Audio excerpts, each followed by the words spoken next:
Welcome to Stories from the Shadows, haunted tales from the golden age of ghost stories and supernatural fiction. I'm Mordell, reading Brood of the Witch Queen by Sax Rohmer. Chapter 14. Dr. Cairn arrives. Dr. Bruce Cairn stepped into the boat which was to take him ashore, and as it swung away from the side of the liner, sought to divert his thoughts by a contemplation of the weird scene. Amid the smoky flare of many lights, amid rising clouds of dust, a line of laden toilers was crawling ant-like from the lighters into the bowels of the big ship, and a second line, unladen, was descending by another gangway. Above, the jeweled velvet of the sky swept in a glorious arc. Beyond, the lights of Port Said broke through the black curtain of the night, and the moving ray from the lighthouse intermittently swept the harbor waters, whilst amid the indescribable clamor, the grimily picturesque turmoil so characteristic of the place, the liner took in coal for her run to Rangoon. Dodging this way and that, rounding the sterns of big ships, and disputing the waterway with lesser craft, the boat made for shore. The usual delay at the custom house, the usual soothing of the excited officials in the usual way, and as Arabella was jolting Dr. Cairn through the noise and the smell of those rambling streets, a noise and smell entirely peculiar to this clearing-house of the Near East. He accepted the room which was offered to him at the hotel, without troubling to inspect it, and having left instructions that he was to be called in time for the early train to Cairo, he swallowed a whiskey and soda at the buffet and wearily ascended the stairs. There were tourists in the hotel, English and American, marked by a gaping wonderment and loud with plans of sightseeing. But Port Said, nay, all Egypt had nothing of novelty to offer Dr. Cairn. He was there at great inconvenience. A practitioner of his repute may not easily arrange to quit London at a moment's notice. But the business upon which he had come was imperative. For him, the charm of the place had not existence, but somewhere in Egypt his son stood in deadly peril, and Dr. Cairn counted the hours that yet divided them. His soul was up in arms against the man whose evil schemes had led to his presence in Port Said at a time when many sufferers required his ministrations in Half Moon Street. He was haunted by a phantom, a ghoul in human shape. Anthony Ferrara, the adopted son of his dear friend, the adopted son who had murdered his adopter, who, whilst guiltless in the eyes of the law, was blood guilty in the eyes of God. Dr. Cairn switched on the light and seated himself upon the side of the bed, knitting his brows and staring straight before him with an expression in his clear gray eyes whose significance he would have denied hotly had any man charged him with it. He was thinking of Antony Ferrara's record, the victims of this fiendish youth, for Antony Ferrara was barely of age, seemed to stand before him with hands stretched out appealingly. You alone, they seemed to cry, know who and what he is. You alone know of our awful wrongs. You alone can avenge them. And yet he had hesitated. It had remained for his own flesh and blood to be threatened ere he had taken decisive action. The viper had lain within his reach, and he had neglected to set his heel upon it.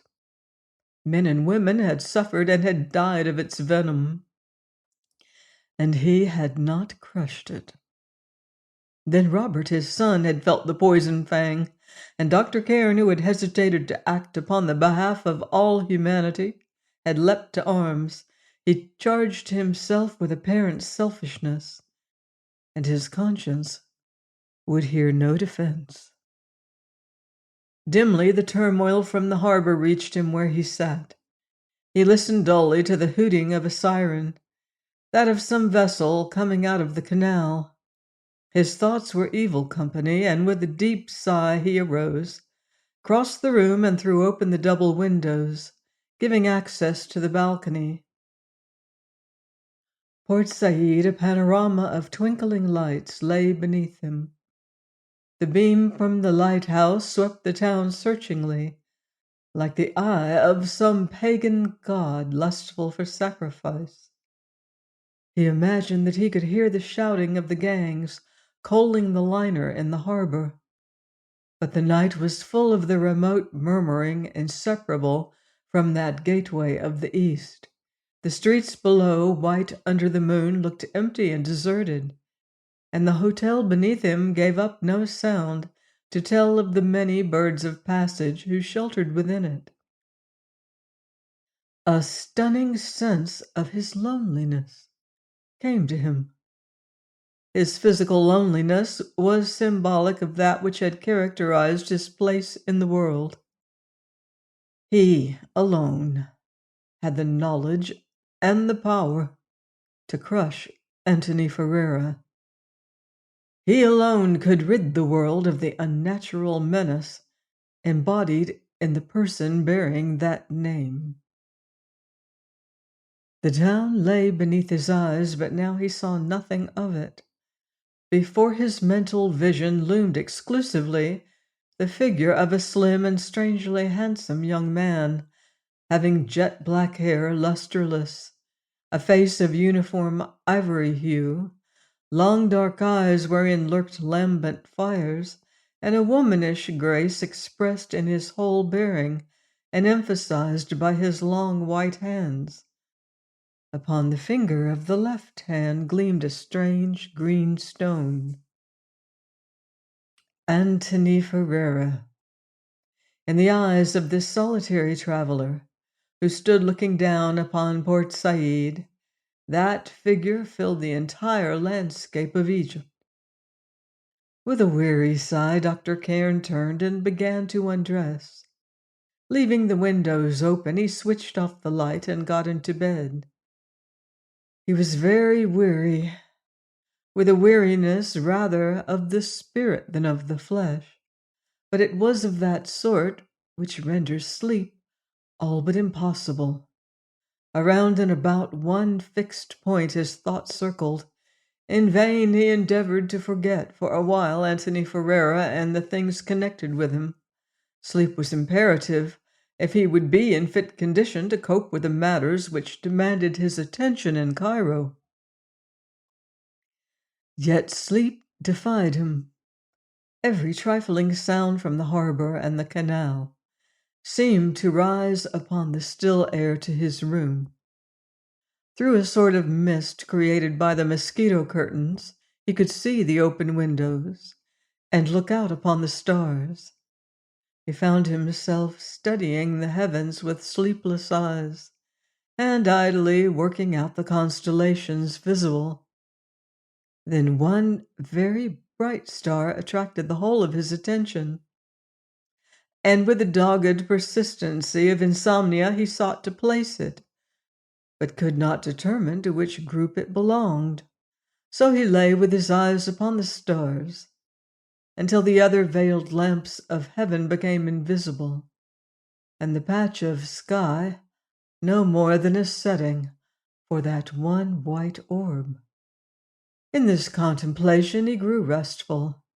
His thoughts ceased feverishly to race along that one hateful groove.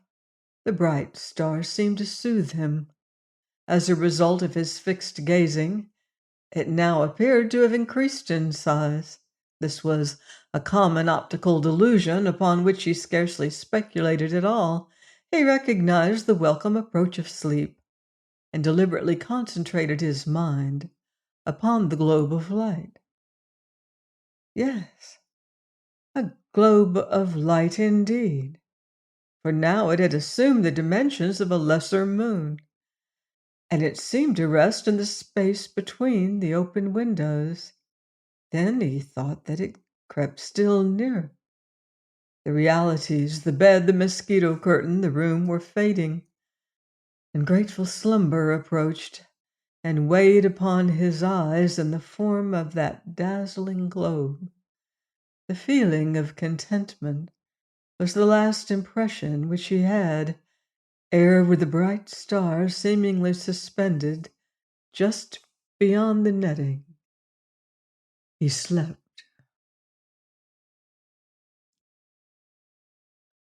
Join me next time here on Stories from the Shadows for more occult intrigue in Brood of the Witch Queen by Sax Rohmer.